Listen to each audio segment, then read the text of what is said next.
দেখুন, কাজের কাজ তো কিছু হবে না। আপনি তো তারপরেও তো আইসিইউ তো আছে, হাসপাতালে আইসিইউ থাকে না, তাই না? ভেন্টিলেটর থাকে, আইসিইউ থাকে, এ তো থাকে। তা এখন আওয়ামী লীগ তার পলিটিক্যাল আইসিইউ তে ঢুকে গিয়েছে। এখন আওয়ামী লীগ চেষ্টা করবে, কখনো ভেন্টিলেটর দিবে, কখনো এটা দিবে, আইসিইউ। প্রবলেম তো আইসিইউ স্পেশালিস্ট নাই। আইসিইউ তে আবার আইসিইউ স্পেশালিস্ট লাগে। যে কেউ আইসিইউ মেশিন দিলেই হবে। প্রবলেম হলো আওয়ামী লীগ এখন আইসিইউ স্পেশালিস্ট নাই। সো টাকা দিয়ে যা যা করার কথা তা তো ওনারা করবেন, কারণ ওনাদের কাছে হাজার হাজার লক্ষ কোটি টাকা আছে।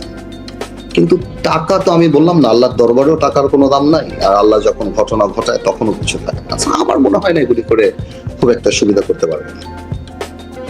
তো জনাব পার্থ, আপনি সবসময় কিন্তু একটা সিস্টেমের যে একটা টোটাল রিফর্ম এর কথা আপনি বলতেন বা এদিকে আপনি একটা এমফাসাইজ করতেন, এবং আমরা দেখেছি যে আওয়ামী লীগ তারা যে তাদের শাসনামলে তারা এই সিস্টেমটাই কিন্তু তারা বদলিয়ে দিয়েছিল, এবং তারা সবকিছুই তাদের একটা দলীয় বাহিনীতে পরিণত করেছিল। পুলিশকে তারা দলীয় বাহিনীতে পরিণত করেছিল, এবং যখন বলুন এই ধরনের সংস্থা বা বাহিনীতে কি ধরনের ব্যবস্থা নিলে কোন সরকারের আমলেই তারা আর দলদাস হতে পারবে না বলে আপনি মনে করেন?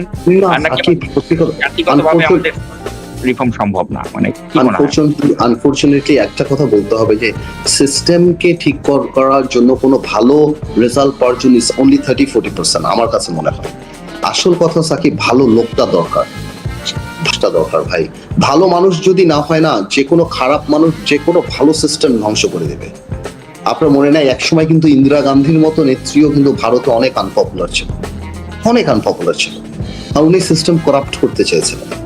তো আপনি খারাপ সবকিছু খারাপ করে ফেলবেন, আপনি ভালো লোক রাখবেন, সবকিছুই করবেন। আমাদের পুলিশকে যে আপনি দেখেন, ডিএমপির সকল পুলিশই কিন্তু খারাপ ছিল না। কিছু কিছু পুলিশ অফিসার তাদের এমন ভাবে পিক আপ করা হয়েছিল পার্টিকুলার কিছু কাজ করার জন্য।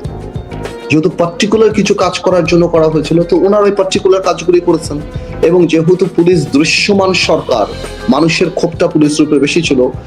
বছরের পর বছর আমরা দেখেছি ছাত্রলীগের গুন্ডারা, যুবলীগের গুন্ডারা, তারা হেলমেট পরে পুলিশের পাশে দাঁড়িয়ে দাঁড়িয়ে সাধারণ মানুষকে মেরেছে। তো এই জিনিসটাতে পুলিশ লীগ হয়ে গিয়েছে। তখন পুলিশ আর পুলিশ ছিল না, স্বাভাবিকভাবে মানুষের উপরে পুলিশকে মানুষ আওয়ামী লীগ হিসেবে ট্যাগ দিয়েছে। তো এইভাবে আমি বলছি যে হ্যাঁ, অফকোর্স সিস্টেম তো পরিবর্তন করতেই হবে, সবকিছু করতে হবে, কিন্তু ওই মানসিকতাটা থাকতে হবে প্রধানমন্ত্রীর এবং যারা দায়িত্বে আছেন উপরে, যাতে করে আমরা এফিশিয়েন্ট মানুষ আনি, লয়াল না। এফিশিয়েন্সি মোর ইম্পর্টেন্ট, যে আইনের শাসনে বিশ্বাস করবে এবং যার ওই নৈতিকতা থাকবে। তো পুলিশ যেভাবে মানুষ মেরেছে, এই যেভাবে পুলিশ গুলি করে মানুষ মেরেছে, সো ন্যাচারালি এগুলো আপনি নিজেও জানেন যে গত 15 বছরে কত মানুষ পুলিশ হত্যা করেছে বিভিন্ন কারণে। তো ন্যাচারালি ওদের একটা গেটওয়ে, মানে পুলিশ হত্যা করে যে ওনাদের কিছু হবে না এরকম একটা মেন্টালিটি ওনাদের ডেভেলপ করেছিল।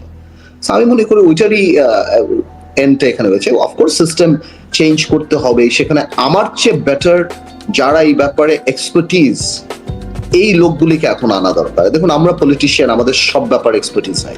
আমাদের এখন পলিটিশিয়ানদের এই বাস্তবতা বুঝতে হবে যে আমরা কি কি বুঝি না, আমরা কি কি জানি না।